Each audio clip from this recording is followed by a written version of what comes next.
سائنسدانوں نے آسٹریلیا کے ساحل کے قریب سے 70,000 سال پرانے گمشدہ براعظم کو ڈھونڈ نکالا ہے۔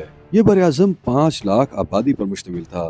اس براعظم کو نارتھ ویسٹ شیلف کہا جاتا ہے۔ اس میں جھیلیں، دریا، جزیرہ نما علاقے اور ایک بڑا سمندر بھی شامل ہے۔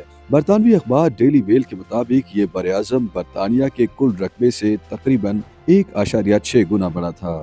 ماہرین کا دعویٰ ہے کہ اس براعظم میں جزیرے بہت وسیع تھے جنہیں قدیم انسانوں نے انڈونیشیا سے آسٹریلیا کی طرف ہجرت کرنے کے لیے استعمال کیا، مگر تقریباً 10,000 سال پہلے سمندر کی سطح میں اضافے کی وجہ سے یہ جزیرہ بحیرہ تیمور میں 300 فٹ نیچے ڈوب گیا تھا۔ آسٹریلیا کی گریفتھ یونیورسٹی کے ماہر آثار قدیمہ کاسیا نارمن اور ان کے ساتھیوں نے ایک نئی تحقیق کی ہے جس میں انہوں نے دعویٰ کیا ہے کہ انہوں نے آسٹریلیا کے شمال مغربی شیلف پر واقع پیچیدہ لینڈسکیپ دریافت کیا ہے جو ہمارے براعظم پر پائے جانے والے کسی بھی خطے سے مختلف ہے۔ دنیا میں برفانی دور کا خاتمہ تقریباً 18,000 سال پہلے ہوا اور درجہ حرارت میں اضافے کی وجہ سے سطح سمندر میں بھی اضافہ ہوا اور براعظموں کے بڑے حصے زیر آب آ گئے۔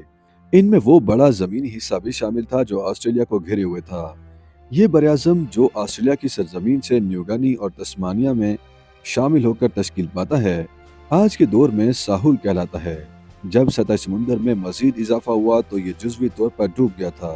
اس عمل نے تسمانیہ کو زمینی علاقوں سے الگ اور براعظم ساحل کو آسٹریلیا اور نیوگنی میں تقسیم کر دیا تھا۔ محققین کے مطابق ساحل کا نارتھ ویسٹ شیلف خاص طور پر ایک وسیع قابل رہائش اور ایک مشترکہ ثقافت والا علاقہ تھا جس میں زبانوں، پتھروں سے بنائے گئے نمونے اور ہتھیاروں میں پائی جانے والی خصوصیات مشترک تھیں۔ YouTube پر گوگلی نیوز دیکھنے کے لیے youtube.com کی سرچ بار میں googly news T V type کریں۔ گوگلی نیوز کے پیج پر سرخ رنگ کے سبسکرپشن والے بٹن پر کلک کرنا نہ بھولیے۔ YouTube پیج پر اپلوڈ ہونے والی ویڈیوز سے باخبر رہنے کے لیے بیل آئیکن پر کلک کیجیے۔ آپ کو ہر نئی ویڈیو کے بارے میں نوٹیفیکیشن موصول ہو جائے گا۔